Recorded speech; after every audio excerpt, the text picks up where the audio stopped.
Little Legends Podcast is a Prediction Esports production. Support us by subscribing to the Prediction Esports Podcast channel on your favorite podcast provider.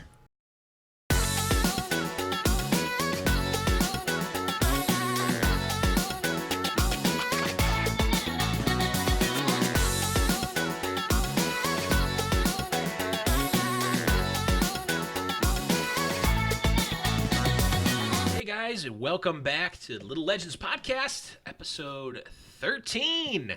I am your host, Blevins, and please join me in welcoming back Boop. Welcome back, buddy. Thank you so much. I had arguably the worst week of my life last week, so I'm happy to be back. Thank you for allowing me to have a break, Great Master, and I'm excited to talk some TFT. I don't know where I'm not the great master of anything, but yeah, glad to have you back. But huge shout outs to Kenobi for coming in and doing a great job. I think people really liked him, and the Professor Kenobi teaching me the League of Legends lore. I could tell that he was like, okay, so this is this character. I'm like, I don't even know what a Talia is. I like most of the characters like I've at least like heard of. Yeah, that some of them I'm. Kenobi's got like this is TFT related, so I feel good talking about it. And once again, thank you, Mr. Kenobes, for he's my League of Legends buddy, man. I play with him almost. I think he's the only person I play regular League with at this point in time. Nice. And he's got like a really good brain for that stuff. That's why he's a good caster. Mm-hmm. Is that like he will hear like a small detail about something and then remember it forever, mm-hmm. right? But unfortunately for Kenobi, bigger things like he's definitely a micro thinker and I'm a macro thinker, and I think that's like why we get along so well is together we create a big picture. Together you create Voltron. I'm more of a snackro thinker where I'm only trying to get my next snack. Yeah, so everyone who's listening, make sure to follow Kenobi. He'll be casting some TFT I think a little bit later in a couple weeks, and I'm sure he's going to be our go-to sub if one of us is gone. So feel free to give him a follow too. Help out the community. Yes, definitely do that. And again, huge shout outs to Kenobi. Okay, enough about that guy. He's not here. We don't need to talk about him. We're talking about TFT, Set 2, PBE, all sorts of great stuff. But before we do that, we're going to do a little bit of housekeeping, as we always do at the beginning of the show. Keep it tight. Keep it tight here. Of course, guys, this is Little Legend Podcast is a Prediction Esports production. Make sure you follow us and subscribe to us on that channel on the iTunes feed for Prediction PREEDICTION, and just keep it going, man. Like, leave us a review there. Leave us reviews everywhere. We do have a couple of new reviews that I'm going to read at the end of the show, and it's good stuff. Make sure you're also joining the community, discord.me/Little Legends Podcast. We've been bumping lately. People have been trickling in. We're up to like almost 150 people in there, and damn, that's awesome. I like how you're like, we've been bumping, we've been trickling. I'm like, okay, we have same been. Thing. Yeah, trickling and bumping. Hell yeah, trickling in. People just keep them coming. Keep them coming. It's fun. We got like the core. We got the OG core that are always there. They're at all the game nights. You know, you got your professors, your Sphinx. I don't want to go through and name people because I'm going to forget people, and then I'm going to look like a dum-dum, which I am, but I don't want to. We got a core group of people that are contributing to stuff. They're putting out their own content. They're streamers. They're content creators. They're players. It's great. And especially with PBE and Set 2 now, we've been getting some in-houses. We've been getting, even on non-game nights, we've been getting 5-6 people in games and just playing Set 2 just out of nowhere. So really, really great there. Last little bit of housekeeping here is talked about our new patron, DRPR on Discord. He got his message in, and he says, generally excited about Set 2 because my main dude Malphite is in it. Malphite is a character I know. And everyone should definitely plant some trees. Teamtrees.org. I think that's the Mr. Beast plant 20 million trees thing. So it's good stuff. Good. Keep planting trees. And thank you again DRPR for the $5 patron, which you can find over at patreon.com/LegendsPodcast if you'd like to support us, get your message read on the show, as well as some other benefits that are there as well. Okay. Now, it's pretty quick, under 5 minutes for the intro. Let's get into some nice TFT stuff. Boop, how was your week in TFT? How are you doing, man? It's better. I lost a lot of ELO, or LP. What game is this? LP, over the last couple months, or over the last month. Well, I had I just had a garbage week last week. Oof. And all I wanted to do was like veg out and play. And I was looking at Blitz, and I didn't get anything over 6th for like a really long time. And so like I demoted quite a bit. And I'm coming back now. I've started to kind of like be a little bit more flexible in how I play, and I've just been like going back to basics, right, a little bit more. And I think that's really important for some people to kind of do when they see themselves falling, because it's not something that I've ever actually done. I think like I'm super hard headed that eventually I'll play and it'll stop, right? But like, and I've never been like a tilter. Like I'm not someone who like flips my keyboard and storms off or like pounds the desk. Like I've never done that. But with this, it was just kind of like I kept losing, and I saw that it was because of the cons I was running, because I still love Ranger so much, and this was like before even they got buffed, and this was starting. And finally it's like, okay, I'm just gonna like watch a video real quick. Maybe I've forgotten some basics, and I hadn't. I just wasn't doing them, right? like consistently. It's just like I see that I have an Ash like really early on, and then I decide to re-roll a bunch, even though I'm only level 5, right, to try to find an early Ash. But then I've ended up spending like 100 extra gold that I probably didn't need to do. And then I was like, okay, cool. Losing is okay, right? I don't need to win. I don't need to do any of this stuff. I need to be at around like 50 HP at Wolves, and I'll be good. And I've been saving my money. I've been running a lot more team comps. I've been a lot more flexible in the lobbies, and I found much more success in the last couple days. I started doing that literally like 2 days ago, and it's been much better. Just kind of take a more level-headed, like stop like waiting for the luck to come and actually get some thought behind all of my moves. Like not making a decision because I want to, but making a decision because it's the right decision after going through all the percentages. And that's been super helpful so far. And I think I probably, even though I'm a lower rank, I think I'm better now because of that as a player than I was when I was a higher rank. So I'm excited to see what I can do once, on this last grind for the week, because my itemization is better. My econ is better. And basically, like, I've realized that if you econ well, right, especially at like low plat, high gold, you're gonna get top 4. And so yeah, I think that's been my week. So ups and downs, but right now I'm feeling optimistic, feeling good. How about you, my friend? Well, before I talk about me, have you been playing on live, or have you been playing on PBE? Live, because I'm trying to get to a higher rank. But on PBE, I have no idea what the F I'm doing. All the things I want to be good, aren't good right now. But when I did play with you guys, I got 7th and 8th. But that was part of what my whole week and a half of just like absolute awfulness. And then I'm gonna, once I get to the rank that I want, I'm gonna start doing only PBE stuff, because it's cool, man. I just gotta say that extra row like really threw me for a loop when we first started playing.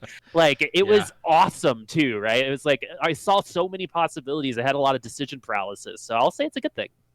Yeah, I have really liked PBE. Honestly, a little bit too much, because I fell back out of Diamond because, of course, I'm a dum-dum and thought that I could push from Diamond 4 up into Masters in a couple of weeks, even though I probably don't even play enough games where if I got first in all of them that I would get out of it.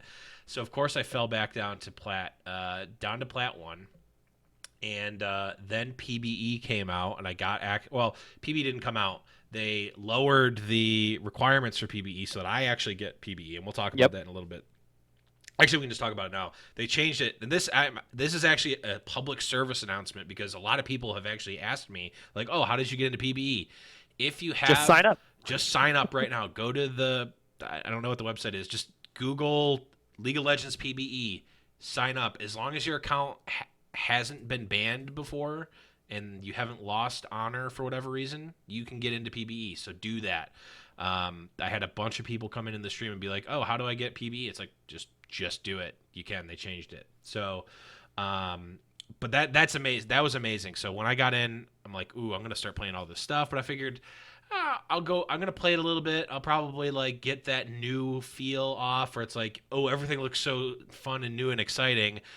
Once that wears off, I'll go back to live, get back up to diamond at least, and then go from there. I didn't. That did not happen because one, the new fun effect has not worn off for me, and I've played a decent number of set two. I feel like I'm still exploring things. Enough stuff still feels good. I'm finding even new comps that are good. Professor,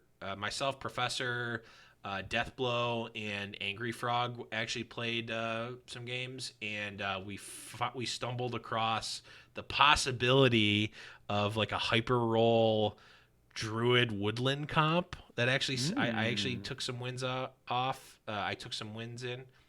Why wasn't I invited? When was this? It wasn't an invite thing. It was just we were in. Also, I'm pretty sure I tagged everyone in the. I always tag it here in the channel if a bunch of us are playing. Oh. I My think Discord's Six just was like there. not sending me notifications. It's the weirdest thing, but keep Well, going. I mean, you probably do what a lot of people who are in many Discords do, which is mute at here and at everyone, because that's smart. Because if you don't do that, then you get 10 million notifications. I don't know if Sphinx was with us when we were. Maybe he was there for a little bit, but regardless, I know Sphinx and Professor were playing. He's talking in chat right now saying that Sphinx was there too. I don't think he was when we were playing that time. But regardless, I found some really cool comps. Everything's so I was like, well, I want to do two things on live. I want to get back up to diamond so that I can get my ranked reward, which we'll talk about in a second, because Mort said, and then I think it's confirmed, that you will get a reward for wherever you end the season, not your highest in the season, which I think is a little bit weird. I don't agree with that at all. I think we've kind of gotten past that in terms of like ranked rewards for games, but whatever reason they choose. So like I want to get back up into diamond, and also I want to get the battle pass skin chroma for this, which I haven't gotten yet. I went back and played one live game. I'm like, no, I don't need those things. I'm going back to BB. It's too fun. It's too like I got a taste of the new stuff. I'm not going back. I can't do it. It's too like I like it too much. I can't play a game where Mundo's not a playable unit. That's just not a world I want to live in anymore. I've seen the light of Mundo, and I can't unsee it. So You strike me as someone who'd be into that kind of character. I liked Mundo back in regular league when I played it a million years ago, and He's good again in regular league too. Nice. Yeah. I liked him there, and I like him as a character in the League of Legends world. Like I think he's just a funny, cool character. And I also like the unit in TFT now too. Like he feels almost like the old volley bear, where it's like he's a good supporting unit, but also you could hyper carry him. A little bit of a tangent, but we'll still talk about Mundo. So he has a skin in regular league called Corporate Mundo, where he's got like an 80s cell phone and throws briefcases. It's one of the best in the game. Just wanted to throw that out there. Mundo's awesome. I think Set 2 is awesome. Like the aesthetic of it all just feels really cool. The elementals, I think Cloud shows up a little too frequently in terms of the elements. I think I've only played Cloud and Ocean of all the games that I've played, are the only ones that I've gotten to experience. I've played around with a couple. The thing about me, I like to kind of like experience these kinds of things raw.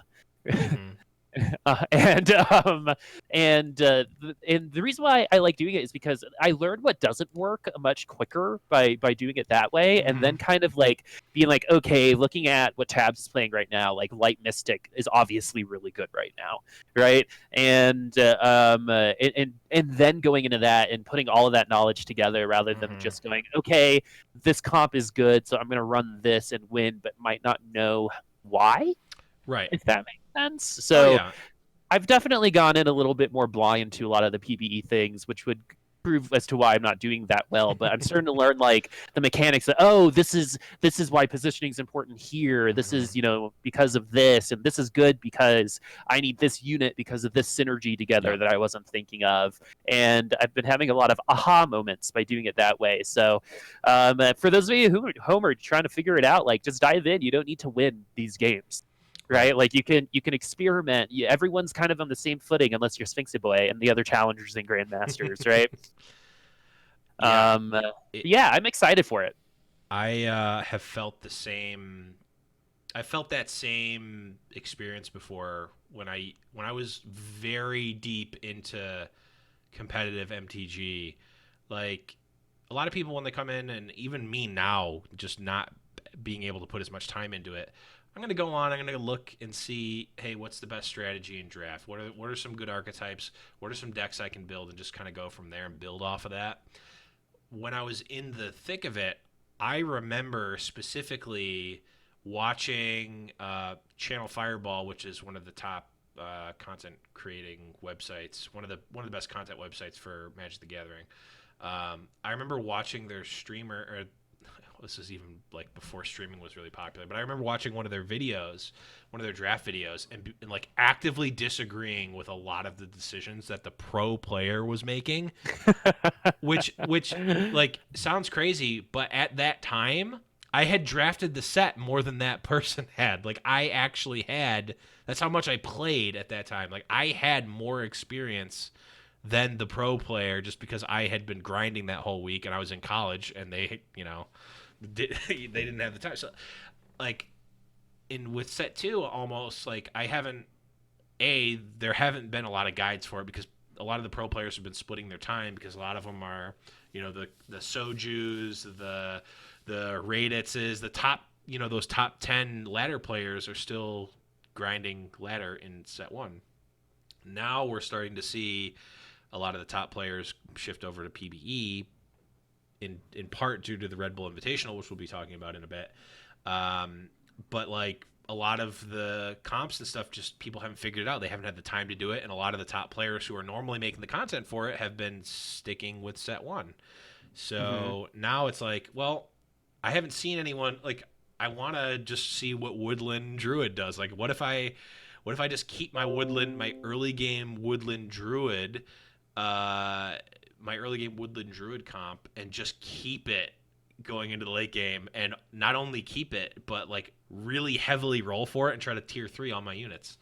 And the long and short of it is that that's maybe kind of a comp, but I haven't quite perfected the execution of it, and sometimes it doesn't work, especially when there's it's an exciting time when it's like the Wild West, right? Yes. Of the stuff and people who, and what's also really exciting about this kind of stuff too is the people who are always good are always going to be good, right? Sphinx Boy is probably going to be, other than you, Blevins, the best out of all of us, right? No. I'm only specifically good against Sphinx, and only specifically during game nights because. but what's any really other cool time is because the game is so different. Some people who this set might have never clicked for them, right, will have the ability to like be like, aha, like this is like this speaks to me for some reason. This extra row, like positioning, like it makes more sense to me. Like the fact that these elements are making a lot of like synergies with just two people, like two units, right? Like maybe your brain just works better that way, and it's gonna either eliminate some people who were already really good because it's so different, or and a whole new batch of people are gonna come in and be really good at. And honestly, that happens at all levels, right? Yeah. Like it's going to be a seismic shift of these things, because there are some people who were probably very, very good at set 1 who are going to struggle buggy a little bit on set 2, whereas some people in set 2 are going to start off strong, and then these other people are going to need to catch up. But it's the Wild West. Now is the time to experiment. Now is the time, especially since it doesn't really matter since it's on the PBE, right? Like, to figure out why things are bad, why things are good. Go ahead and hyper roll, get 8th place, right? No one cares. It's not your LP. So go out there and experiment and have some fun, because it is super fun. The whole aesthetic of it is really nice. It's a little busy at times, but I think overall I like the look. I like the way it feels. I like the elemental thing. Overall, I think it's an upgrade to the game, and I'm super, super excited for everyone to feel what that's like when it comes out. Yeah, it definitely. I agree with a lot of what you're saying. It does feel it at least did feel a little bit busy, and like it in some ways it feels really like it feels a little bit tighter in some places. Like they did some really good some UI updates. Adjustments. They did some quality of life stuff, and like even like when you're first starting to play, when you're going from mostly set 1 or mostly live to PBE, and like the health bar bug was obviously happening for a while. I got to the point where I like didn't even notice it anymore. Like I remember people were like, "Oh, is the health bars thing still happening?" And I'm like, I guess it is. Like it doesn't even like click to me anymore. Like I got so used to it. Some people are like, "Oh, I can't play with the health bar glitch." That's an extreme example. I think it is. It's definitely like a thing, although it's. But the moral of the story is, the more you play, the more your brain gets attuned to it, because it looks busy because it's different a lot of the time, right? And so once you kind of filter out, oh, it looks busy because it's different versus it's busy because it's busy, because I think the Legends of Runeterra board is very busy. Well, and there's like a pretty much like a fireworks show going off with every card you play too. yeah. That to me is busy. That's busy versus like TFT, which is it just looks different right now. Yeah. And we'll just get used to it. And I think those fall onto other sides of the equation. But the UI adjustments are awesome. If you guys don't know yet, there's like a timer for even the carousel, which is really awesome now. Like there's a bar at the top that shows you how much time that you have for carousel, which is really cool. The carousel meta is going to change because of it. But yeah, I've liked all of the UI changes so far, outside of the fact that health bars didn't work. But they're on their way. I think they got. I've said this before, and yes, I've been frustrated with the dev team at times, right? And those have been personal issues, especially during the Kassassidin and old demon fiasco, right? And looking back, the Kassassidin thing really wasn't that bad. That meta was actually pretty good, with the exception of that specific comp. But overall, I think they got a really good head on their shoulders, and Mort interacts with the community a lot more than a lot of other devs do. Oh yeah. And so we're really lucky to have this team specifically that is obviously passionate, because they created 40-something new characters, a whole new map, a bunch of new synergies, right? And it looks good. I think this is the best case scenario for how much change there was. I'm glad that, like, yeah, there are overpowered comps. Yeah, there's a health bar issue, but in the end, it could be way worse. They could have just made the game less fun. I don't think that's happened. Oh, I think they added complexity. They added fun factor. They added just cool stuff. They added. At least now, again, we don't have the sort of sample size to really determine if the meta, because like, yeah, my random wacky comps might just be bad and they're doing well because no one knows what they're doing.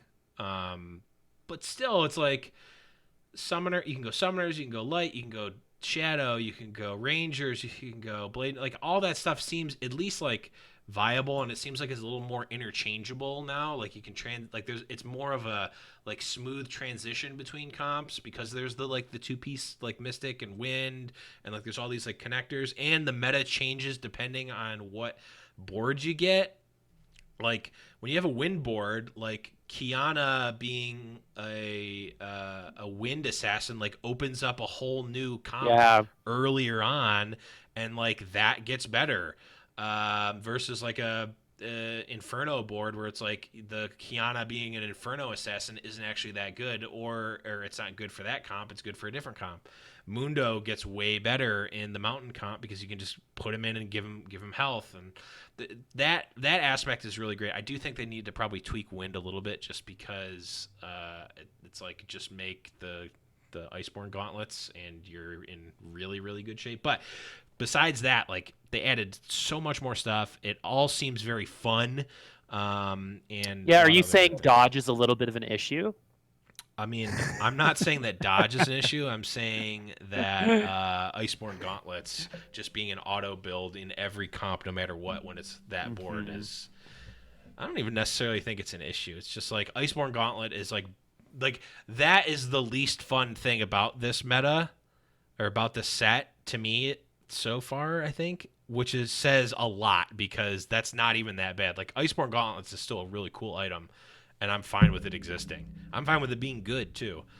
Um, it's just like, I feel like you want that when you want that item to be good when you commit a little bit more to it, and there's a little bit more play around it. But I have a quick question related to Iceborne Gauntlet. go ahead. I just thought of when your own unit goes onto a square that your own Iceborne Gauntlet created, is their attack speed decreased? I don't think so. Okay, I feel like that's a good question though. I mean, I assume that it wouldn't be, but man, if it is, that would make it way worse. We're getting a yes in the chat from Professor. So it just slows the attack speed of everybody? Oh, that changes everything. Well, never mind. I don't think that's a problem anymore at all. That just seems like it's balanced then. I take back everything I've said. It makes it less fun because everyone's building it because you have to even up the board, right? So if your attack speed's getting screwed up, then in order for you to come up with the same kind of damage, the other side needs to be affected the same way. And so it kind of just evens up the playing field. So it's kind of like if you have it, then we have it. Like, think about in other games, like in Overwatch, like if you have double shield, we probably need double shield, right? It kind of Right. forces your hand a little bit, and that's not. It is not interactive, Right. and being fun and interactive is like the key to every game and and that's like when you see something get removed from the game, it's not very interactive or it's not very fun. Mm. They'll use those keywords a lot, and so I think that that's the more so the Interesting. issue is that the gauntlets kind of make it so if one person has it, the other person has to have it if they want to compete, right? Yeah, Same thing like but GA almost back in the day. right. But you almost don't, because if it just makes everyone's attack speed slow, then you're Doing the same kind of damage fine. and you're on even footing, right? Right. So So you're everyone in either chat at a is saying that is how it works. Like, it's so a you're either at a disadvantage or on the same playing field, right. right? Unless you have the item. So it's better just to have the item. Oh no, to the enemy team, not you. Okay, Professor's now saying it's the enemy team, not you. I'm confused now. Oh, whatever. Does Let's just move on. yeah, yeah. Yeah. Regardless, We'll someone's edit going to that know out the if it's answer to wrong. this. Yeah, I yeah, mean, yeah. I'm not going to So, edit it so, out, but we'll so see. if that were the case, right? If they decided to balance it that way, then it probably we just went through the whole process of, even if we're wrong about like the mechanics of the item, right?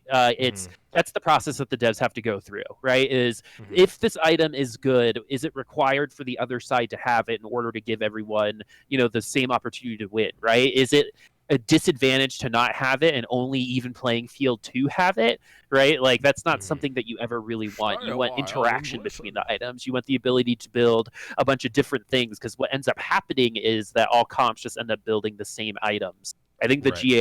the GA meta, like way back when with Mhm, Rengar, is a really good example of that. It's like mhm. you have a GA and a Bloodthirster, right? Then you can run Draven, you can run Rengar, right? You can run It's like Jinx. Giant Slayer on live right now. Yeah, yeah, exactly. Like you have to have a giant slayer to win, and if you don't, you probably won't win. Right. And that's not very fun or interactive, and that's why you need those changes. And so, regardless of the mechanics, regardless if we're right or wrong, that just is a nice window into the thought Mhm. process of how these items interact and work with each other, and why it's important to not just think about if an item is good; it's the situation that it's good in too, Mhm. right? Because it is part of the balance that it's only good in Cloud, but Cloud Yeah. appears so frequently on the PBE right now that it might feel a little bit different. Well, I mean, I think that's almost like the macro versus micro argument. Like, are you balancing in the grand scheme of the macro of TFT where it's like, okay, if it's a cloud map, Iceborne Gauntlets is S plus must build tier, but in other map, like on a mountain map, it's like F tier or like C tier. Like, do you want that? That's the question that they have Is to that answer. balance? Right? Right? Is Like, that balance? is Where that like balanced? the median between those two things is like a B plus or an A, and that's where they want the item. But could you just make it like a B plus on both? That's what they have to decide. I don't know the answer to that. I would be interested. To I'd get probably go more towards the former, but I just feel like almost every game I've played has been on a cloud map. And so I, it might just feel a little bit of like a heuristic I observation. I do like the item meta changes drastically depending on what map you have. I do like that a lot. I just like I don't know. It does seem kind of like, oh well, Iceborne Gauntlets goes from like a B plus to an S plus plus plus on cloud, which maybe isn't even a bad thing. Like I don't think it's necessarily a bad thing. But we can talk more about that Yeah, in another on show. opinion pieces. Yes, we don't need to talk more about Iceborne Gauntlets at least right now. Let's talk about some news. As we alluded to earlier, we've now got official confirmation for ranked placement rewards for how you finish the first ranked season, which is coming to an end, I believe, on that November 5th, which is when 922 comes out, when Set 2 is officially released. Right now, they've said the rewards are going to be the little Pengu emote. Based on what you get, there's I think that's gold, platinum, diamond, master, grandmaster, challenger. Yep. Different emotes. And I believe that they said in the article, and if I recall correctly, Mort said it in his stream as well, you're going to get a reward based on where you end the season. So right now, for me, I'm going to be getting a plat one instead of the diamond one because I'm finishing in plat instead of finishing in diamond, even though I got diamond, which, and now I do remember now, Mort did talk about this on his stream, and he said it does kind of create a weird incentive to not play if you're on the cusp of demoting, which I agree with, and I now, looking back, wish I didn't play. Because I'm gonna get the stupid plat one instead of my amazingly awesome diamond one that I wish I got, but I'm getting the stupid green plat one. Being platinum is not stupid. You're still No, in like the top 5% no. of players. Being in platinum is not stupid. The color of the penguin versus the diamond one is stupid. I want my nice purple. Like the diamond colored one is the best color of all of them. It's the cool Twitch purple, which I want. And I'm I getting don't a see stupid color. green one. I only see in color. I don't see black or white. I only see color. Okay, awesome. Yeah, I could definitely keep climbing, but again, I don't want to play set 1 anymore. I want to play set 2 because it's more fun. So, I don't know. I mean, these are all problems I could solve, but I'm imposing myself, I guess. The other thing that they said is that there is going to be another reward that Mort says is cooler.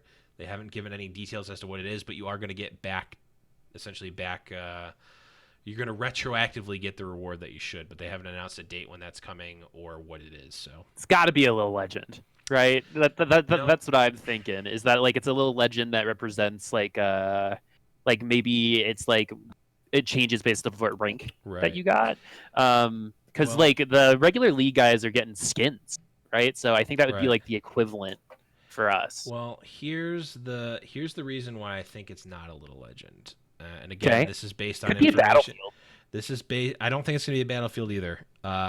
Again, this is based on information that Mort talked about on his stream. So, actually, the only way that Teamfight Tactics makes actual money right now is from Little Legends eggs, and now they introduced the new skins that you could, or the new Battlefield skins that you could buy. So if you got this awesome diamond or challenger or whatever Little Legend that you would want to use and show off forever, why would I buy a new Why would I buy? I'd be Because less incentivized to buy the new one. I vehemently disagree with that. I mean, that's possible. That's what Mort said, I don't know. I almost see, and here's why I do agree with it. Before and I want to hear your reason for disagreeing. But here's why I personally feel like I agree with that sentiment is because when Overwatch League skins came out, I have never wanted any of the other skins for the teams. I just wanted my NYXL. I wanted my NYXL or my Toronto Defiant or my whatever team skin on my Overwatch champion. And like, even though I have Christmas Roadhog or Pirate Torbjorn, I just want to use the Overwatch League skin. I don't care about any of the new ones. Now, obviously, I'm one case, and I'm probably not the majority here, but I get that sentiment of like, well, I've got my awesome, I finished Challenger TFT Little Legend. Why am I going to buy the stupid new whatever it is when I have my Challenger exclusive one that other people can't have? So the reason why is in regular league or just in league, you get borders and stuff for the ranks that you get. And for me, like I like switching up my little legend regardless of what it is, Yeah. right? And so especially if you finish gold or plat, right? You're probably not gonna want to like if all your friends are challenger, right? Like, are you gonna Right. put your like gold little legend up and just like feel Right. terrible about Yeah. yourself?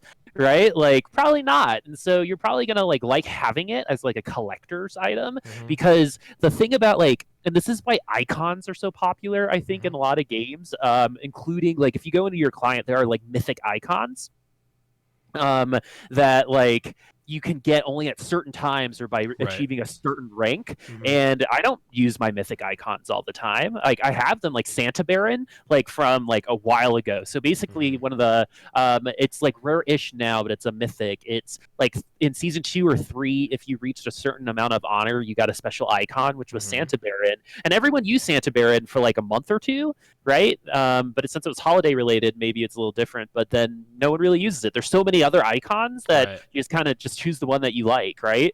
And who's gonna say that this little legend, just because it's customized to your rank, is gonna look better than the Shisa does?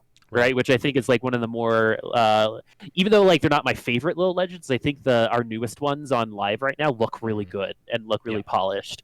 Like the Fuwa, I think is the most adorable thing in the world, right? But yeah, like people like changing it up.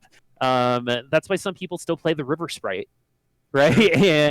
And stuff like that. So while I guess there's both arguments both ways, I don't think it's as black and white as if we give you a little legend, you're never going to use another one. Then make cooler little legends is my response to Right. that. And make a big variety because like that's the thing, like once you have a lot of something in a game, people automatically want to be like, I want this one, I want this one, Mm-hmm. I want this one, right? And it would be really cool that if that thing levels up over a season, right? That So would like be say cool. you get like gold a couple seasons in a row, you can get like a 3-star gold little legend. That'd be cool. And that may make you want to put it out there more, or maybe it's like a little legend you can customize. I don't know, but yeah, I think there's still ways to incentivize buying something regardless if it's unique or not. I don't disagree. I'm going off of what Mort said, and Glider in the chat actually brings up a good point that it could be like a little legend skin or like a chroma or like a detail, a hat. Yeah, Oh like man, a little like a legend hat. Oh man, if I knew that there was a Challenger top hat, I would be like, you know what? I'm grinding it. I'm getting Challenger. I'm getting oh my yeah, top hat. and it gets on every little legend. That's a great idea. Yeah. Hire this glider dude. Hire. He's got a Yes. check mark. He's important. Whoa, whoa, whoa. I'd like to point out that Glider came up with the base idea. I came up with the top hat specifically. So, your money maker, it's right here. No, I'm kidding. Well, I'm not kidding about that, but I'm joking. Is what I actually meant. But yeah, I'm interested to see what it is. Someone asked Mort specifically about uh, boards, like a board for the rewards, and he gave that response. So I don't think it's going to be our board, and by proxy, by proxy, I don't think it's going to be a little legend. Though I tend to, I do agree with what you said about little legends, like or about collectibles. Like people want them all. People want to change it up. People want like their specific one to express Yeah. themselves. And the only people that'll have this specific legend will be the people who played this specific league, Right. Teamfight Tactics season, right? And I just like, because for me, I like putting my like super old icons on just to be like, I've been here a while, Right. guys, right? And like to kind Minochi. of like flex my boomerness Mm-hmm. on these little rapscallions that are way better than me at the game. Yep. And yeah, so we shall see. We shall see. But I hope that doesn't make them like. I think that might be something that they come across a little bit later. But I think like a hat or like glasses or something, Ooh. like just like rimmed with the color, Yeah. or like gloves. Or something that is representative that you can put on your little legend. That'd be sick. Because how much money do you think they'd make if you could like buy like in the Damatian silvering that you can buy chromas for your like just the beak? You wouldn't have to adjust the whole color of the silver wing. Too much. Honestly, not too much. Like make as much money as you want, right? I don't care. Keep making good stuff, and I hope you make all the money in the world. Even more all the money in the world than you probably already have. I have no idea how much money they have, but yeah, I think I'm interested to see what they're going to do. If it's I mean, right now the only things that we have are boards and little legends, so that's where our minds go to. But there are so many other things that you could do. I mean, it could be hats for. I don't think that they're gonna. I don't think that they're gonna alter the units because they've been pretty vocal about they want it to be. They don't want to make it confusing on the board. But I mean, there's skins in League of Legends, right? Like Well, yeah, and even the Victorious skins, like the ones that you get for reaching gold or higher, like I don't use my Victorious skins mhm. as much because they're all themed, Right. which is cool, but like they're not my favorite color in the world. So Mhm. like when I play Morgana, I use the Chef's Morgana skin, even though I have the Legacy gold rank skin from season 3, Mhm. right? So it's not tit for tat. Right. And different people like different things. I'm sure. I mean, they literally do have people on staff that deal with skins and whatnot, and I'm sure they will make And it's the their only best. job. Right. They'll make the best decision for to make the most money, which I think is going to be good because that's what people want. So, all right, enough about skins for now. Uh, let's talk about some esports because we got an announcement of a big invitational tournament. This is probably the biggest tournament we've seen.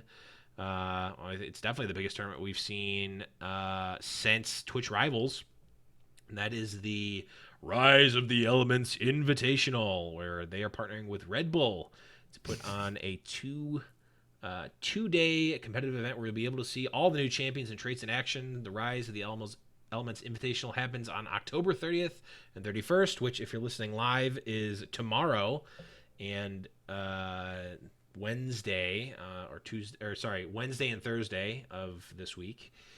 And we'll feature 16 of the community's favorite top streamers from around the globe battling it out in an arena specifically built and designed for TFT.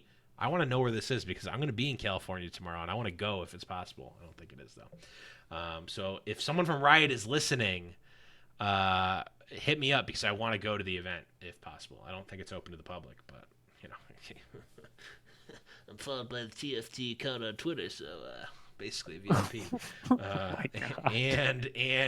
podcasts deleted. But we've got some really cool, really big streamers here. I'll read them real quick. Hafu, Skara, Dog, Disguised Toast, Reckful, Kibler, Super JJ, Sologs Gang, Becca, Keen, IK, Icarus. See, I almost did the thing with the Q-Lash thing. It's Icarus with a 4, Sasa, Raken, Holy Thoth, Duende, and Tides of Time as your players, with Lothar, Freak, Ovally, and Le Tigresse as the on-air talent. Awfully good for you. That's awesome. That's super sick. Same thing with the Tigress.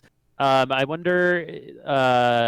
Wait, if she's not casting it, but it would be cool if Ovally was casting. I think she'd kill it. I She love Ovally. did. She did some. She was doing something with the Twitch Rivals. She was there. She was reporting. I don't know if she did the actual casting, but she was doing interviews and stuff for Twitch Rivals. Okay, if she's not casting, then she's just doing her old job. But if she was casting, I think this would be a great way to get her in. I think she's awesome. So we shall see. That's a good talent lineup, man. Yeah, definitely. I mean, it's missing 2 people though. I can think of 3 people or 4 even that it's missing, or maybe even 6. But I can definitely think of 2.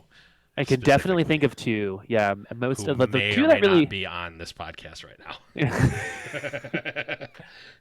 Wait, who are you thinking of? Exactly who you're thinking of. Those on this podcast. Hex currently. and ZP, got it. There's an old school Overwatch reference that 3 people will get. Actually, more than that because those people are both still very famous. What's really cool about this event, I think, is the format. Actually, so they're doing it's a 2-day format, which we saw with the OEL event, which was really cool. But the 2 groups of 8 players will face off in 5 matches and earn points based on their finishes. This is all very standard for what we've been seeing. Players can also earn points for completing challenges, alternate win conditions that grant extra points in these 5 matches to show off more strategy and variety in their playstyles. Interesting. The top 4 point earners will from each group will advance to day 2. And then day 2, this is where it really gets cool, or at least interesting. The final 8 players will play matches until one contestant has earned 3 wins. No settling for 4th place here. Interesting. So that's between 8. So if one person wins all 8, that would be just 8 matches to finish. Or it would be 7 people, or no, all 8 people win 3 matches, which is 24. And then the 25th. So between 8 and 24 rounds are going to be played, or 25 rounds are going to be played, which is kind of crazy logistically. That's a lot of matches to potentially play in one game, or in one. Between 4 and 20. Yeah, between 4 and 25 matches, not 8. Logistically, that's interesting because the disparity in times between those 2 numbers it's not insignificant. Like, it can be over super quick, or this could be very, very long. I don't know. As a tournament organizer, I don't know how I feel about that, but it's a cool event. I think if you could logistically pull this format off, like, do this, because this is awesome. Like, we don't care about top 4s here. This is tournament play. It's not called League of Top 4s. It's called League of Legends. Let's go. There it is. I don't know. I mean, Boop, what do you think about this tournament? What do you like? I mean, this kind of came out of nowhere. It seemed like this is almost like the first. This is like This is like the first of their like real esports. Esports from great. Riot. Yeah, I think it's great. The incentives are cool, right? Because it gives people an opportunity who might be out of the running to still like get something out of the experience. I mean, like 24 matches, 30 minutes a match. That's a long time. Yeah. But like, I've casted 8-hour Overwatch tournaments. Like, this is kind of esports right now. Yep. And anything is move it in the right direction. Mm-hmm. So I'm glad that they're trying, right? I'd rather they have to like reel it back, right? Like, this is like, you can always add, right? But it's, I think, scarier to add than it is to delete. Right. And just go for it. Yeah, let's push, just like TFT's development. Let's push the boundaries. Let's see what we can do. And I really like it, especially it's kind of a cool event, invitational as well. Last piece here is the prize pool, which is really great. The winner of the invitational will earn $15,000. Players who make day 2 but don't manage to claim victory will each earn $10,750. And finally, players eliminated on day 1 will each earn $7,500 each. So the players are getting paid no matter what, which is great. These, you might be here for 12 hours, but you're getting paid. You're getting compensated. And also, where did it say it? the grand winner of the Invitational will also be rewarded a custom TFT jacket with a special lining that memorializes their most loyal of followers, which Aww. is really cool. I Aww. want, I mean, it is like a streamer game. You know yeah, what I mean? So that's yeah. great. That is awesome. I also want to play in an invitational where I can earn a special jacket because I would wear that until it literally gets destroyed, and I really shouldn't be wearing it. But Just like a little legend that goes along with your rank, right? yes, just like I would Same be, thing. I'd be There's wearing the it other down. side of that argument, Yep, right? Like no one wins in esports, man. it's true. There's always two sides. It's true. It's true.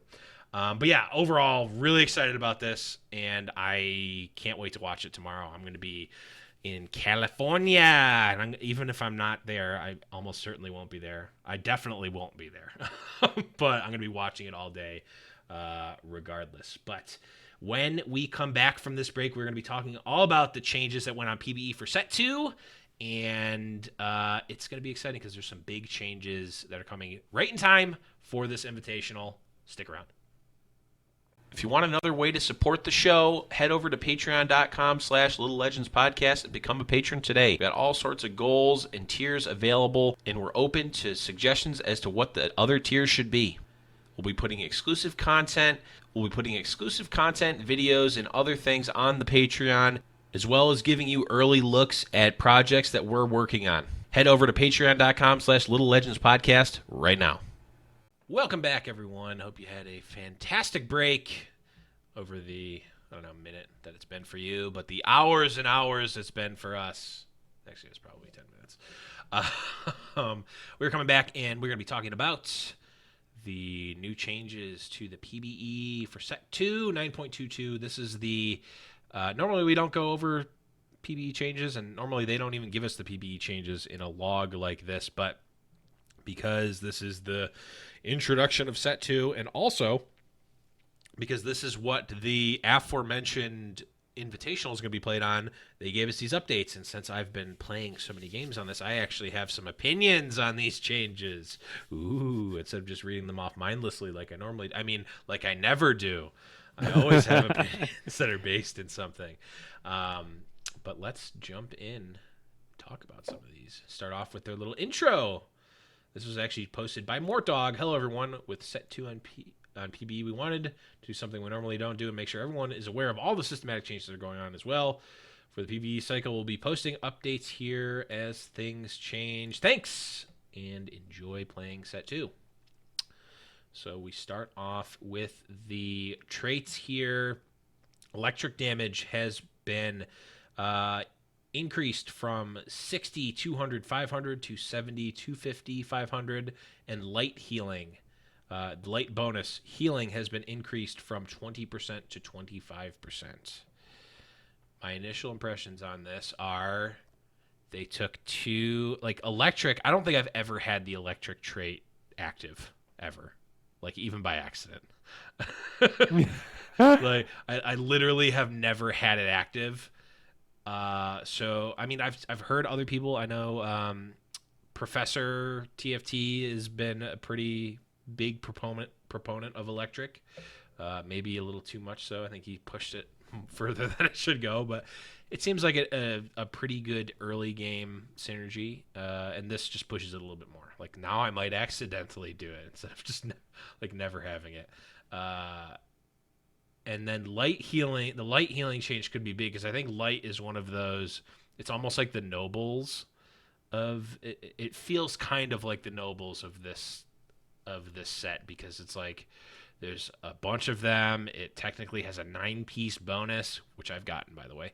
I got the 9-piece light bonus. It was awesome. You're not even like a hashtag humble bragger, by the way. It's like I'm just gonna throw my huge ass you know what on the table and be like, My F huge you guys. ass light bonus is what I'm talking about. Here's my huge ass butt crack on stream. That's what you're It missing, happened. guys. If you're not watching live. Wait, we're trying to get more people watching live, not scaring the ones that are here away. Yes, you get softcore pornography, I guess, technically on. God, no, you don't. Just for the record, you don't. It's not a thing. It's an accident. Won't happen anymore. but light, it seemed like at certain points it was just a little bit too weak. And I felt like even with like the normal bonus would be 6 light, right? Like you've got 5 lights and then probably making like an Ash or some other carry a light so that you can have like this like super hyper carry, crazy the stars align and that's your last unit, your last light unit's gotten the bonus from everyone that's died comp. And it felt kind of like that even when you got like when you got that to happen, it didn't feel strong enough to me. And I was possibly building it wrong. I was, maybe itemized it wrong or didn't have the right hero as it, but it felt like it could be stronger. And this seems like a pretty significant bonus. Like you're getting an extra 5% health when a unit dies. Seems pretty good. Have you had any experience or any thoughts on this, Boop? No, not personally, but like you. The thing about this kind of situation, especially now that the maps change, is like there has to be some comps that aren't that good just to balance out like everything else, right? Sure. But since there are different scenarios now in different maps, like I feel like, and this is just a feeling and an opinion, that every comp should be able to be good on at least one of the maps. And that's kind of where it goes. Like, I don't have like a ton of experience on the PBE. I mean, I think Bulbasaur 69 is only like a week old, and so like that's kind of like my general opinion of it all. So like I can't speak like a ton towards the balance based off of like what I've seen on unless like I'm talking about what I've seen on streams and what other streamers are saying. But in the end, if something feels underwhelming on every map type, then it needs to be looked at. Yeah, and maybe we don't necessarily need to go through all these because there is a lot, and we'll post a link in the show notes for you to look over. But I do want to mention a couple of things. This one, the light change specifically, and even the electric, kind of speaks to the rest of the patch, actually, where it's like, it really seemed, in my personal experience, I went through all of these earlier today and was like, oh, that makes sense. Oh, that makes sense. Oh, that makes sense. Oh, like, for literally all of them, it was like, oh, this champion or this synergy wasn't seeing a lot of play, or like, I didn't personally play a lot. It gets buffed a little bit. Or like, oh, this seems really good. Like the Mystic change, I believe Mystic got changed. Tarek was one very strong unit, gets a nerf. Master Yi was a unit that didn't seem super. Well, actually, Master Yi barely got he got his 3 costs, or his 3-star got changed to be like super good. It seemed like they turned a lot of the like they made a lot of the underplayed or like underpowered champions better, and they took like Singed, for instance, was just a like really good unit, really powerful, and they toned him down quite a bit here. So like overall, I think more so than almost any other change or patch that I remember seeing, like I agreed with almost every single thing that got changed on here, which I think just Maybe general, that's because you're getting better at the game, right? You're getting a little bit more knowledgeable, right? Maybe. And you're kind of understanding the nooks and crannies a little bit more and how these kinds of things need to be adjusted, right? Because like now you've gotten the experience, and this goes for everyone at home, right? Like when you get enough experience with something, you'll get to learn and understand. Oh, like if this was a little better, this could be normal. Or man, I hope they never buff this because then it would be broken. Right? Or, like me, it was like I was so scared of buffing Yordles every single time. Right? And when I learned more about it, it was like, oh, it's not that big of a deal, right? It can be a little frustrating, but in the end, like, I remember there was a change to Gnar, and we were both like, this is going to be a little ridiculous, right? And I was like, and we were right, but also there was that time with Pantheon where we were like, it's going to either be A or B, but if we look at it now that we've been with the game a little bit longer, we'll probably be able to catch that stuff out a little bit better. As well. So we got to give, you got to give yourself a little pat on the back. You're thinking like a TFT pro now, man. I mean, you can beat Sphinx Boy every time you guys play in a game night lobby. He is a semi-professional TFT player. True. That is true, but it's literally only in those specific conditions, and I'm in the mental game. Blizzard still says you won. It still says that you won. It's true. That Not is Blizzard. I mean, Riot. Riot. Yeah, Riot. I'm like, I Yeah, don't know why it's like Blizzard you is saying, but I'm going with it. Yes, and but yeah, maybe I am, or maybe I've just been getting brainwashed by watching so many Mort streams and just like tuning in to all of the news for TFT. Well, if brainwashing's making you smarter, I say keep that brain clean, my It's friend. called school. Well, and the other thing I notice here is that most of the mages are getting a little bit of help too, which is good because they seem to be pretty underwhelming when I played them. Because Yep. I like the idea of what the mages do. Like Machine Gun Viger just looks really fun. Always has been. Yep. But like none of the mages did enough. I think they're so scared of like the mages being like broken that if they ulted twice, then no one else would win. That they were like almost all of them felt undertuned to me. So like Vlad's getting a buff, Syndra's getting a buff, right? It's and they're all damage buffs. Yep. Yeah, and Ocean Mage should be kind of like one of those comps like Glacial Ranger, right? Where it just like should be a thing, right? Yep. Or Nobles. Yep, I agree. I think that they definitely wanted to keep mages under control, even more so than something like nobles, because you can turn any unit into a mage. So like if the mage synergy itself is good, it's like, well, I can make anybody a mage, and making a mage Lux is insane, or making a mage Zed is insane, which I'm glad that they still have that in the game, and like it's still strong to do those things, but it's just it's a cost to do those things. Yeah, I feel like Ocean Mage should be like one of those things that's good early but might fall off a little later on, just like Nobles, right? And we need those. Like there's something that I really want in the game is just kind of like more defined, like, and I think the set 2 actually has this a little bit, is like more defined early, mid, and late games. It does feel like a lot more like that. Where like there are really good early game comps that allow you to build such a lead that you might only be like, say you have 97 points, right? And all you need is a top 4. It might be nice to like to go super early game, build a lead and go for top 4 rather than some of these other like, and then there's these late game comps that are like super late game. I think they're getting closer. Because like on live right now, it doesn't feel that way to me. It just feels like everything's mid and late game. There's no like early game anymore.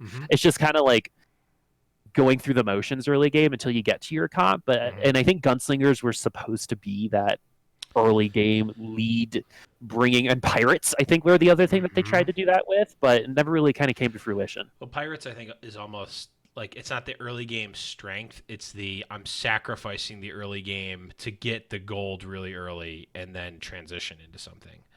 But yeah, with set 1 right. with Knights being in the game and being so easy to get, extremely easy to get 2 Knights and also easy to get 4 Knights, like you don't get rewarded for like hyper rolling something earlier, like playing like the old Evelyn comp, because everyone's got 4 Knights easily, and even if you're not winning with 4 Knights, you're not losing that much health in that early game, because like all of your units are living forever and you're at least killing like a couple of units on the other end. So yeah, it does definitely feel different. Like Woodland Druid feels like cookie cutter, exactly early game comp, which I've experimented with going into a later game comp, but that's a different story. But like very much early game comp, and like doesn't give you really any delusions of being a late game comp, unless you like, there's only one of the units that's not exactly a Woodland Druid, and that's the oh god, I'm forgetting her name. Assassin Mage Woodland. I'm gonna get yelled at. Oh, LeBlanc. LeBlanc, yes. I'm gonna get yelled at for not knowing that, but that's okay. LeBlanc, it's like, okay, well, there's really only one. You can go Woodland Assassins or Woodland Mage, and that's the only thing it like naturally transitions out of. Obviously, you could just have those units in, but that's the only thing it really transitions out of. So I found success doing that, like a Woodland Mage, like late game. But for the most part, it's like Woodland Woodland is early game. You get an early lead, you build up a win streak maybe, and you're like slowly upgrading your units, and eventually you like sell out of your woodlands and druids and go into something else. So that definitely feels like that, and there's a couple other ones that feel like that as well. The only other thing, there's two other things I wanted to mention about the changes here. One is an important, almost like a PSA, I guess, for Ruin's Hurricane. So they changed Ruin's Hurricane. The bonus damage is now going from 75% of your damage down to 60% for the bolts that are shooting out of Ruin's Hurricane. So nerf there, which honestly makes sense because I was talking with, I think it was Deathblow or maybe Professor, I don't remember who, maybe it was all of us in that lobby. I was saying I think Ruinous Hurricane might be the strongest item in set 2 right now because it was already a strong item in set 1. Giant Slayer Runins. Yeah, Runins was already a strong item in set 1, and two things changed about it, and none of them were its power level. It now is easier to make because it doesn't require a spatula. It's bow plus Negatron Cloak. And so it's easier to make, and those stats are better than the double Negatron Cloak, arguably, especially for a carry. Like, having attack speed in Negatron Cloak is generally better than having two Negatron Cloak stats. So it was just a better item and was easier to make in set 2. And arguably, it has more applications because stuff like poison is really good to distribute naturally. Glacials is really strong right now too. So I like the nerf here. Now the thing that I wanted to bring this up for is that this next line says Hurricane now grants 1 extra bolt per Hurricane. Now when I heard that, so if you were unaware, if you had a unit with 1 Hurricane on it, it would shoot 1 bolt. It would shoot one bolt out. Now, if you made a unit with 2 Hurricanes, it would shoot, and let me double check here because I actually tweeted more about this. If you made 2 Hurricanes, it would shoot 3 bolts. So, which I'm like, okay, it doesn't really make sense, right? If you put 2 Hurricanes on it, now it shoots 3 bolts, but that's how it worked. And then if you somehow got 3 Hurricanes on a unit, do you know how many bolts it would shoot out, Boop? So plus the 1 plus 6? 7. 7 NA math. It would shoot. Well, I mean, I don't know how it worked, but that's how that is what it was. It's like the Fibonacci code. It's kind of like Fibonacci sequence, but not actually Fibonacci sequence. So it was 1, 3, and 7 before. Okay, so knowing that information, I was like, reading this made me think, oh, so now it's an extra bolt. So would it be 1, 4, or 1, 6, and 12? I think so, because when I was watching tabs earlier, he had 2 Hurricanes on, and I think I saw 4. I could be wrong, right? But I was trying to count. There was like 2. I'm going to stop you there because you are wrong, because I got Okay. confirmation from Okay, one. okay, cool, awesome. I don't even know if I think this patch went live on PBE like after we started the show, so you're probably seeing the old before the change. Okay. So I tweeted at Mort and was like, how many is it now? I even put like the exhibit, like, I heard you like bolts, so I put bolts on your bolt. Like, I thought it was going to be like up to 12. And he's like, no, it's actually just 1, 2, and 3 now. So 1 will give you 1 bolt, 2 will give you 2 bolts, and 3 will give you 3 bolts. Which makes sense entirely logically now. But my thing was like knowing, and even I was watching Scara's stream earlier today too. He even thought that it worked like that too. It's like knowing how it worked before, reading that line made me think that there's even more bolts, but actually it's just getting normalized down to 1, 2, and 3. So if you were wondering how many bolts you get now, that is the answer, and that I got confirmation from Mort, unless he's trolling me on my Twitter, on the Little Legends podcast Twitter, which would be completely out of character, and I wouldn't think he would be doing that. That's what it is. So just wanted to let people know that. Honestly, probably good. I think Hurricane was a little bit too strong. It's still good, but it's not like, oh, it's super super strong now. Kind of sounds like you need two to make it worth it. You need two to make it like very good, but it's like, is it really? I mean, I guess you're only getting one fewer bolt than before. So yeah, I think two is still good. And one is still good too. It's just like it's not broken now. You're not like applying red buff or hush or any of those on hit effects to everything now as a ranger or something like that. The other thing I wanted to mention was that across multiple champions, uh, Master Yi, notably here Lux, these 5 cost champions got like a significant buff to their 3-star version. I still pose that question. I wonder if they have the data, right? Because like how many 3-star 5 cost units have ever been made?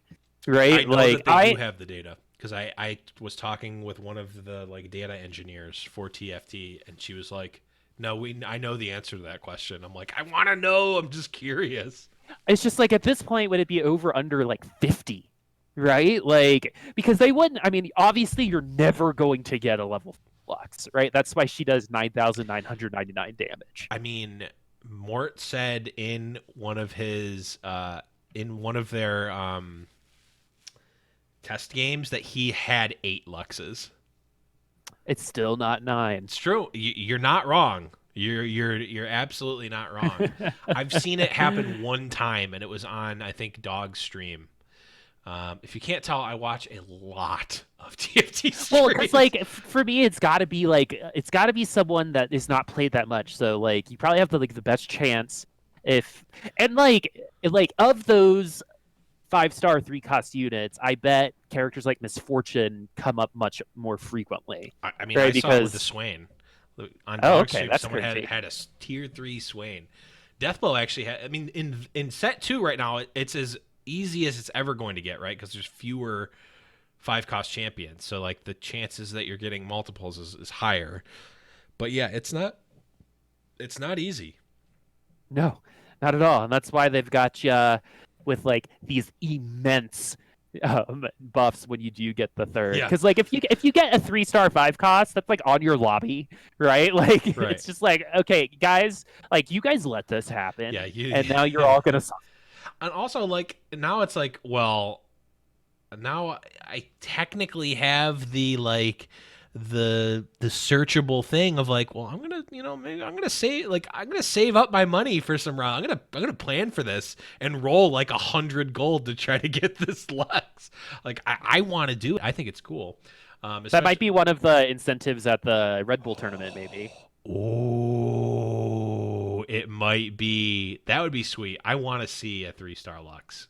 Because doing 9,900, because like it not only does 9,999, but like if she kills champions, she's getting the mana back. So if she kills 2 champions with it, she's gonna immediately ult again, and then ult again. Like it's gonna be like boom, boom, boom, and kill the whole team. It's gonna be amazing. It's gonna be hilarious and awesome, and I want it to happen. And I want to be the one that does it, but it's not gonna happen. Or if it does, I'll make sure I record it and post it and get 5 whole upvotes on Reddit. But yeah, I think it's cool. Like it's like now it's like still very much close to impossible to do, but now it's like you're actually getting something if you do it. I mean, they had like that in set 1 and they were still strong, but it wasn't 9,999. I mean, that's a lot of damage.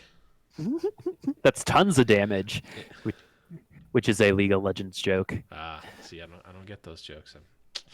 I'm too smooth brain for that, and yeah, all I can do is try to learn. But yeah, I'll post the link to this. Let us know what you think about these changes. I think a lot of them are good. A lot of champions. Yep. Olaf was one that I felt like specifically when I was playing him. I'm like, I want to build Olaf. He's cool. He's got a beard. He's glacial. I like him. He's a Viking dude. He's my type of unit. Just did not like him. He wasn't good enough. I hope in like 6 months when they're like struggling to come up with synergies, beard becomes one of them. Yes. I hope beard becomes a synergy. And it's like a durability thing or something. Like Oh I my don't know God, what that would be we'll, amazing. we'll think about it. Like what the beard synergy would be. I mean, I want it to.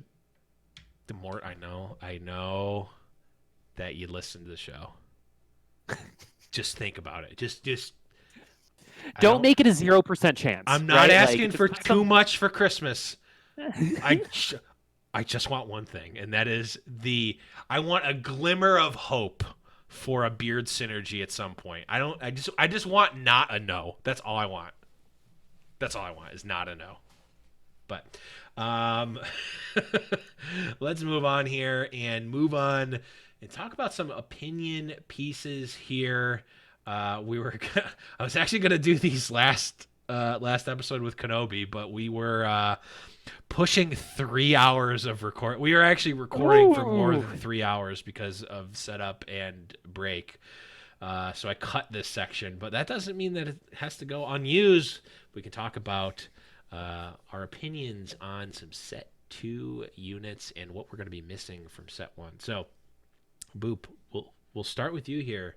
What's your favorite unit from set 2? From set 2, my favorite unit, also one of my favorite characters in League of Legends, also a skin that I own and I play with. I played with just yesterday. And I think this might actually be a little surprising to some people because she is not really a character that you would assume that I would like. Okay, hold on. Now Who I've do you got think it it narrowed is? down. It's a she and it's a skin. Uh-huh. Okay, who do we have? There's Ash has a skin. It's not Ash. You wouldn't pick Ash. It's not Ash. That's there's nothing exciting about that. And I play Knights Rangers all the time on live. So like Oh, you wouldn't yeah, pick so okay. So let's see. Something you don't use. Yordles you don't use. There's no Yordles in the set. Give me I'll give you another hint. Yeah, I'll give you another hint. It's a mage. It's a mage. Okay, so who are the mages? There's LeBlanc. I stacked this mage during game night. Oh, who did you stack in game night? I stacked 2 mages. It's one of these 2. No, Annie's not a mage. Vlad is a mage, but isn't a woman. That was the other one that I stacked. Oh, was it Syndra? It is Syndra. Nice. I just love her like look and design and the way that her balls look. Well, you heard it here first, folks. Boop likes how Syndra's balls look. Yep. You know what? I'm going to say it. I like Syndra's balls. Okay. We now have 3 possible reasons why this channel is going to be banned from Twitch. No, and like it's just like. So this is gonna be a little gross, right? So like Dr. Pimple Popper or like those YouTube videos. Let's just talk about like, the Bergman stool chart or whatever it's called. Please, Bristol. Can we please go back or like, to the Bristol something stool else chart? I do is I watch like videos of people getting their back cracked, like chiropractor videos, and like just like you can even like if you're looking at me right now, you can see it like in my in my face, like. Just like it just feels good, like when I see it go off. Face where I kind of wish I had never started this podcast.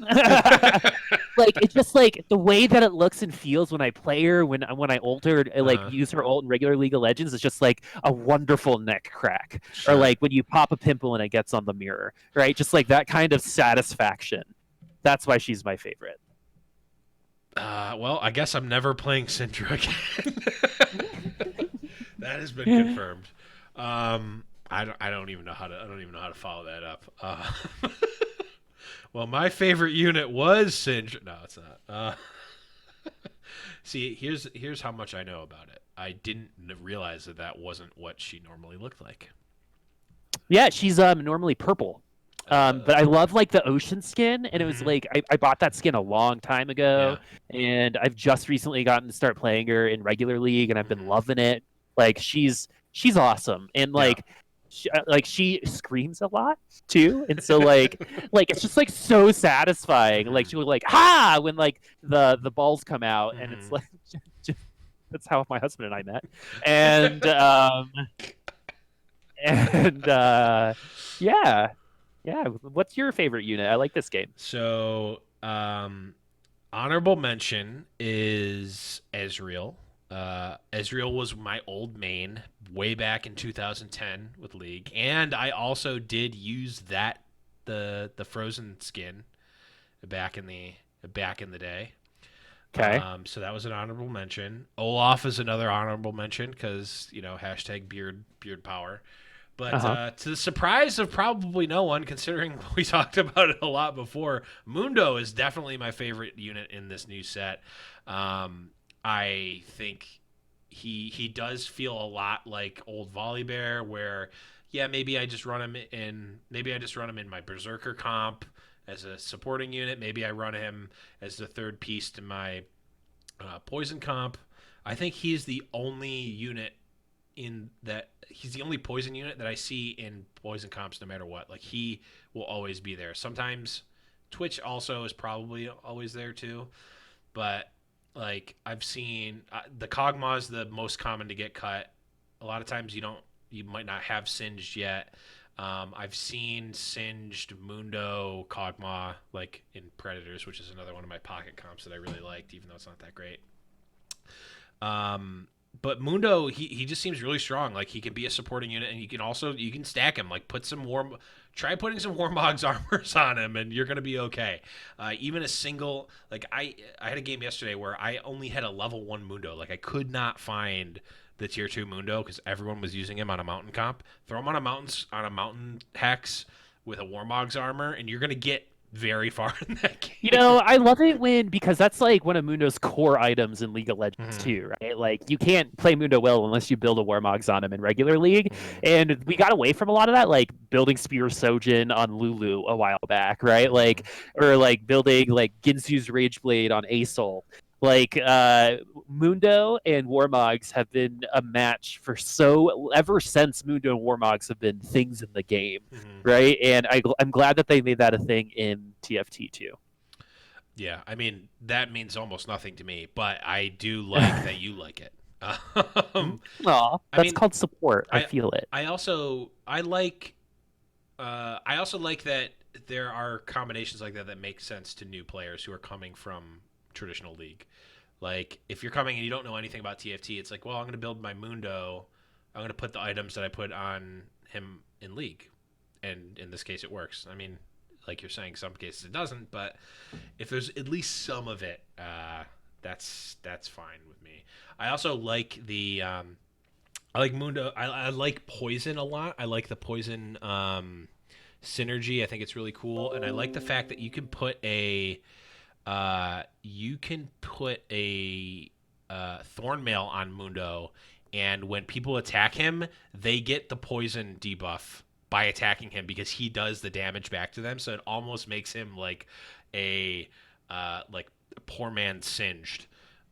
So just a lot of really cool things about Mundo. He's a funny, like almost like jokey type of character. He's like very cartoonish, which I like. His ability is really cool. He's a super sustained tanky unit, but can also deal a lot of damage. The number of games that I've played where my Mundo is like the last unit for me, and he 1v4s the rest of the team. It's like, yeah, no, you're not killing this. You're not killing this Mundo with 2 Warmog's armors on him. It's not gonna happen. So, getting into overtime and then watching him smack and just gain all that life back. He's just a very satisfying unit, and that is why he is my favorite in set number 2. Also Twitch. I also like Twitch a lot because he was another one of my mains, but he doesn't seem like Twitch. I don't know if it's something if they changed how his alt looks, but I feel like it doesn't look like he's alting in TFT. Like I know that he is. I know like he's a good unit, but it doesn't feel like they got the animation down for his alt, or maybe they changed it from when I used to play. Like I remember it being like there's like that noise that it makes when he shoots was very distinct to me. Maybe it's like a wet. It's like yeah, I can't make the sound. It's like you're ripping it's like you're ripping an orange kind of like it's like that like wet like sort of like sinewy like an orange or a grapefruit like ripping it. Like that's what it kind of reminds me of. Wonderful. Also, I think if that's what it actually is, then Riot owes me $10 million, or at least one Blue Legends egg, one or the other. All right. Uh, Okay. Favorite synergy. yes. Do you want me to start with that? Yeah, yeah, yeah. I started last time. Okay, my favorite synergy in the new set.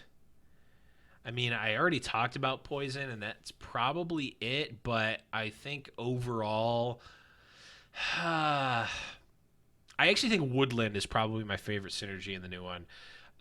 Just because it's a very unique ability, and it's very specifically slanted towards the early game.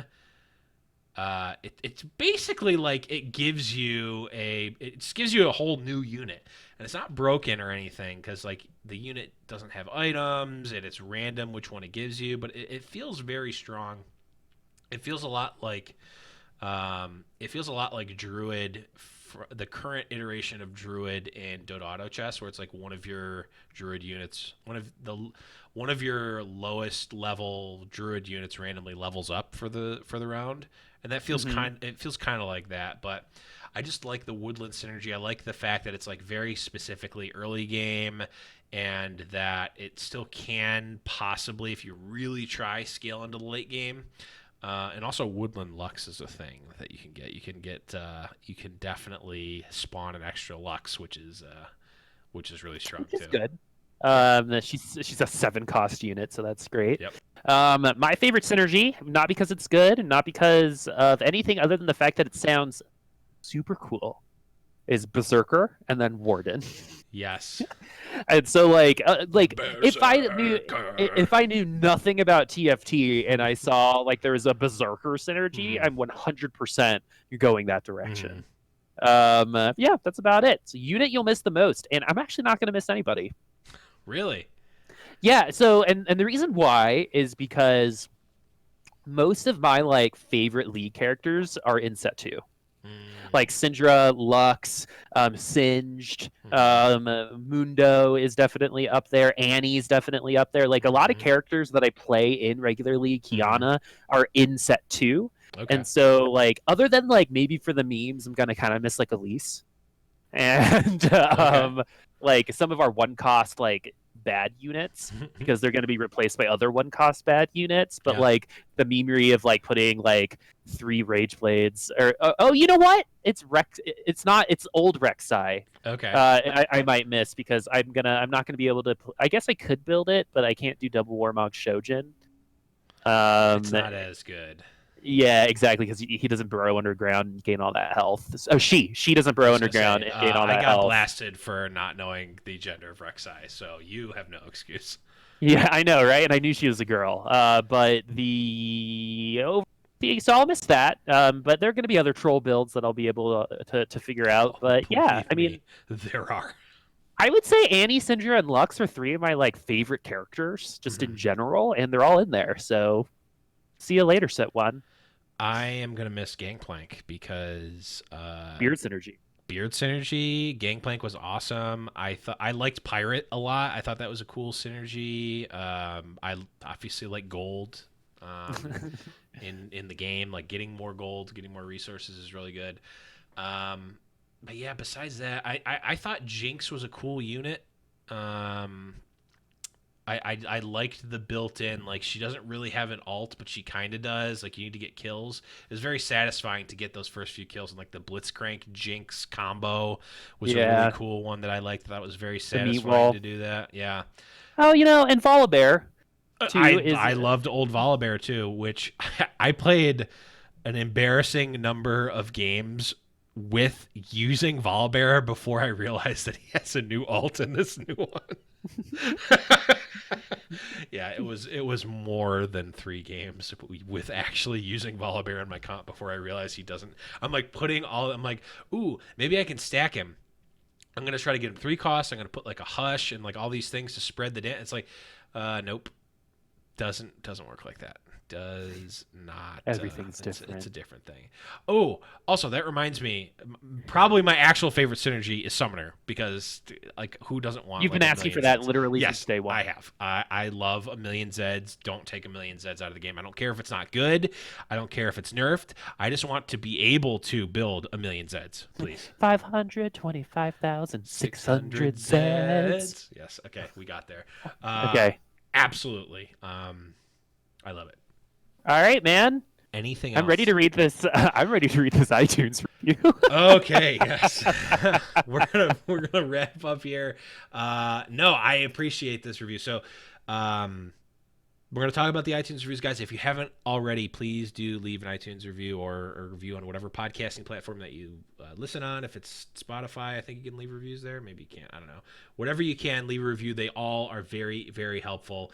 And I'm gonna start with this one because I think these are the types of reviews that really I appreciate a lot, even though it's very critical. I mean, you've referenced it about 6 or 7 times already, so it's obviously sitting with you. It's funny. Okay, I won't be mean. Anyway, okay, but it's okay, but can be painful.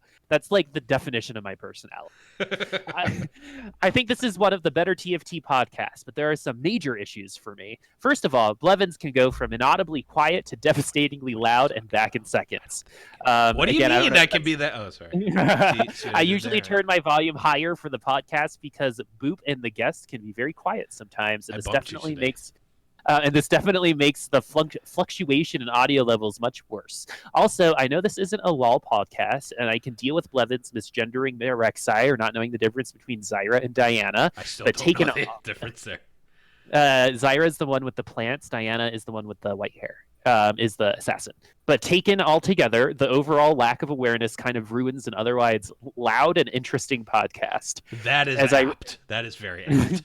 As I wrote this review, I went from 1 star to 4 because this show actually is the best TFT podcast, but there are a few things that ruin the experience for me. And because I'm a caster, like this is something that is really apt to anyone who happens to be listening and wants to be a caster. So like if you're ever starting to be a caster, one of the first things that you should do is learn like the names of moves and like characters and synergies. So like knowing what in Overwatch what Zarya's ult is called, it's Graviton Surge, right? Because when you like reference things, it can be good, but you gotta kind of like assume like as a caster or as content creators that a lot of the people, especially since we're talking to a lot of beginners, that they don't know what these things are, right? That they don't know that Cho'Gath's ult's called Rupture or Acel's ult is Voice of Light, right? And so like you have to like build that in, and then like halfway through you can start calling it something else. But this just kind of like goes to show that like while it can be it's funny for us and we're coming from a place of knowledge, we also have to understand that like other people aren't, and we need to be a lot more specific in how we explain things, because all it does is help, if that makes sense, right? It might seem superfluous to us, but all it does is help, and that's why we need reviews like this to kind of remind us of that fact, because we can definitely go away from that without knowing, if that makes sense. Like it requires this kind of thing to kind of reset us. And so be honest with us in these reviews, just like this guy. And I'm glad that as you're writing the review, you get from 1 to 4 stars. I wish I could improve my life that quickly. Also, we might be like the only TFT podcast. So I'm glad we're the best. There at least was other ones at some point. I don't know. But like again, these are the types of things like we don't like hearing, like no one likes hearing negative things, but in the end it's part of the feedback. And with any type of feedback, you got to be a filter, not a sponge, right? If you take everything literally, then you're not doing it right. But this is the kind of stuff that's like a really good reminder of, remember your audience, remember who you're talking to, what are you trying to achieve, and adding this kind of stuff, right, is just going to make it better than just not having it. And so that's kind of my opinion on something like that. Yeah, and some of the like specific League of Legends, the League of Legends specific stuff, it's going to take me a long time to get. Yeah, sure, like we're not going to like expect you to have like Kenobi level knowledge of, right? Like just like with any new game, you're learning as well, and we need people like you to come over to this game because of TFT, right? One of my big complaints 2 podcasts ago was there's no TFT people on streaming, right? Like Right. they're all other coming from other games, and Hmm. you're a TFT person, and you'll get there, right? It's going to take time and flashcards and Right. other things, and as you cast these things, you'll develop it anyway. Right, so you're in a really great position to learn a lot of these things, but yeah, we need people like you. We need people to come in, not know what League is, and learn through TFT what a lot of these Hmm. other things are, because you're going to get an appreciation for League of Legends and viewing that more so now, because you'll understand more about the characters and stuff like that. Again, it only helps. So Yeah. I'm happy that you're here with us, and it's going to take a while, but it'll the result will be the same. You'll learn it, and that's all that matters. Especially the set two stuff. I'll definitely be learning that. I actually do know the difference between Zyra and Diana because I like using Zyra and spawning. One of my wacky go all in on something stupid comps is Rageblade,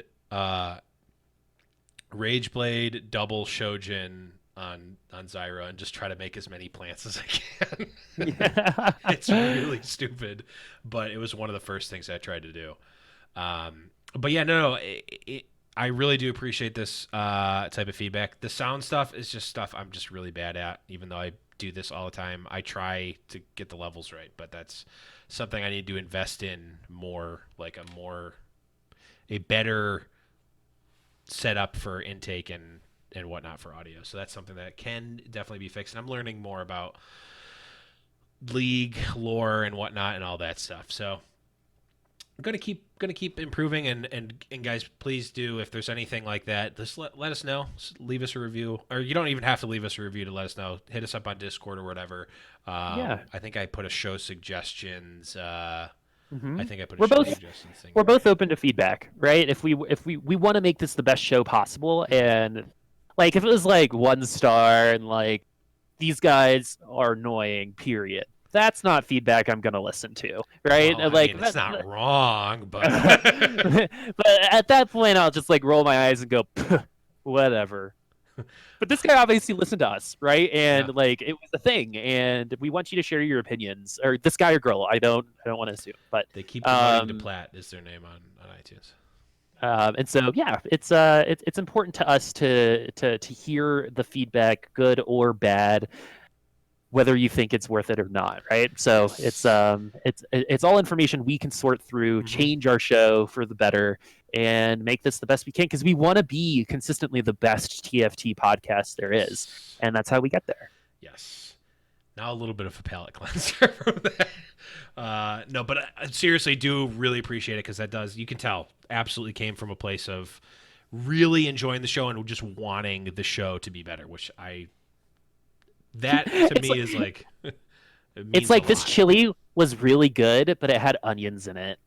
Right, like it's like like people, people hate or cilantro would have been an example, Yeah, yeah. right? Like oh, but there was cilantro, right? Like that Mm, other stuff is the cilantro for the people who don't like it. I don't even, Um, I don't even feel it's like that. It's, well, because some people don't have a problem with it, right? It's just like it's a thing. well, that, but I almost feel like it's like someone who's really passionate about chili and like really enjoys going to the Blevins and Boop Chili Emporium every week and just like really likes the atmosphere of it and but like wants it to be better but it isn't. So But this is stew, not chili. I don't see. I don't even think. I don't even know if it's like. I don't know. I really do appreciate that though, and I think like those types of reviews, they show that the people care about the show, which means a lot. Yeah, Which means a lot to us. But okay, palate cleanser. We just got our good old fashioned 5-star review from Trey Fitty OMG on Apple on great iTunes. name, great name, great name, It great says name. awesome TFT fix 5-star review. Love the discussion from everyone, even the tangents. Haha. Keeps me up to date while driving, so I don't have to do as much research on my own time. On my own time later, it's perfect. One request, and I don't know if you've already done this, but I'm somewhat of a noob to this universe and don't fully understand items yet. I've gotten to gold 4, but I'm definitely not using items efficiently. If you guys wouldn't mind giving just a cursory overview of items and the basics of what is good versus what's junk, what classes they work best with, etc. That'd be cool. No need to do specific item guides, etc. Just a general overview would be helpful. Thanks again from Travis. I think we may have talked about some of this before, but what I would say, and Boop, maybe you have a different opinion about this, is that there are a lot of really good like YouTube videos and whatnot out on there. I mean, we could definitely do an episode, or at least part of an episode on items. Well, I think it would be what this kind of, and again, like you can give us as feedback in the Discord or something, but it actually might be a good idea to kind of revisit stuff like this, and like make a part of the, especially on weeks like this where there's like not a ton, like there's a lot of set 2 stuff, so we're kind of like spreading it out a little bit, to like just be like, okay, like instead of opinion pieces, we can add on like this is garbage. Right, and just like talk about something that we think is garbage. Don't do this. Or warning. Here's our tip of the podcast. Right, don't build this. Right, or this is awful. Because we definitely want to be, a podcast for everybody, and that's the kind of stuff that we can make entertaining and make educational as well, where we don't have to go over all of the items, but if you have a question about something, or it might be what you're thinking about, we can talk about, then we can revisit like once every patch or something like that, or just do a little bit of a breakdown. It's something that Blev and I could talk about while we're at BlizzCon. And I also had another idea for something that could still happen with guests that we could bring on, that like are experts to do that. Yeah, definitely. We could definitely, I mean, there are people who do really good strategic and high-level stuff, and, like, we're not Grandmaster and Challenger level players, but we know them, and we might be able to. So, long story short, yes, we can do stuff like that. We're just, the method with which we do that is not yet confirmed, but it certainly can and almost certainly will happen. So, thank you again for that, Travis. And then the last one here is another 5-star review from Undead the Gamer via Apple Podcasts. Great for new players. 5-star review saying, I'm very new to the game and just listened through all the episodes so far and have learned a lot. Keep up the good work, lads. Thumbs up emoji. Undead tried to play game night with us at one time, but we didn't have room and something like that, and I don't think he's come back. I think he might have. Oh, I don't remember. We want you anyway. Come back. Couple of times. Yes. We want 2 lobbies. That's like the goal, right? To have 2 complete lobbies, and we want all y'all to play with us on Friday. It's not this Friday, but after all. We aren't going to be there this Friday, but that doesn't mean that you guys can't do it if you want to on Friday. No one is stopping you. I know there's definitely going to be some people staying home that aren't going to BlizzCon. Because Blizzard is icky and Riot is the greatest. I can't. I don't. You can't say that, but I can because I'm not paid by anybody yet. Please, someone hire me. I will shill relentlessly for you. But we'll move on from that. But guys, that is going to be it for the show. Boop. Anything else before we go? No, for all of you trying to get your rewards, continue the climb. For all of you in Plat 4, Challenger, Challenger 4, Diamond 4, I'd probably just stop. Right now. You're probably not going to make it. You're not going to make it. You can only lose it. Yeah, exactly. That's just how the world works. But if you're in, the 1 or 2 level right now, I say go for it. So I'll be there. I'll be grinding for you. I'll be grinding for all you people as well. You can find me at Booposaurus Rex on Twitter. Give me a follow. I'll definitely start posting a lot more TFT content as time goes on. Because Twitter is like a weird thing for me. I don't want to be annoying and clog your feeds, but also at the same time, I want to be a part of the community. And I realize I just got to do it. Turn those am I annoying filters right off. I mean, you know that I do it. You can tell that that's what I'm doing. Where they like, there's a little filter. Muted you, so, yeah, there's a little filter that most people have that's like, is this going to be annoying to everyone? And I just go, take that right out, throw it in the trash, and just do it anyway. That's how it's so funny because I'm not like that in person. I don't really give a crap about it in person. Like, you like me or you don't. But on Twitter, it's weird because it's like especially in esports, it's like a professional type of thing. Mhm. I don't know. And I used to be a teacher, and like they just like really grinded it into us that like Yeah. social media bad. Don't put anything on social media. And I think I'm still like overcoming that. Like I'm still really cagey about like talking about drinking, right? Yeah. like on Twitter and stuff like that. Well, I But mean, I follow drink me. drink water all the time. Hydro. Man. Yeah. I post really cute pictures of my dogs. If you're into that, and they'll definitely cheer you up because I got 2 really cute dogs. But yeah, at Booposaurus Rex on Twitter, give me that follow, and join us on Discord as well, and Blev will give you that info. Yes, discord.me/Little Legends Podcast. Make sure you're in there. That's where all the magic happens. You're going to find out where all the stuff we're doing, game nights, impromptu pickup games. We have a resources tab where people find good guides and stuff. There's all sorts of great stuff in the Discord. I really do, not just for my own personal benefit, but if I were not doing the show, I would want to be in the Discord just to get the information and stuff that people post in there, and you can meet all sorts of really cool people in there as well. You can find the show on Twitter at LIL Legends Pod. And between there and the Discord, that's going to be the best place to get all of the show's content. Besides, of course, your podcast feeds. Make sure you're looking for Prediction, PREEDICTION, in your podcast feeds. That's where we are. And that is where we will be. But, guys, that is going to be it for the show. Thank you to everyone who listened live. Thank you to Angry Frog, who is, of course, our $10 patron over at patreon.com/Little Legends Podcast. You can find me personally on Twitter at @the_Blevins. You can find the show, at least for the time being, on twitch.tv/theblevins. But that's going to be it, guys. For Boop, I'm the Blevins, and we'll see you guys next week. Bye-bye.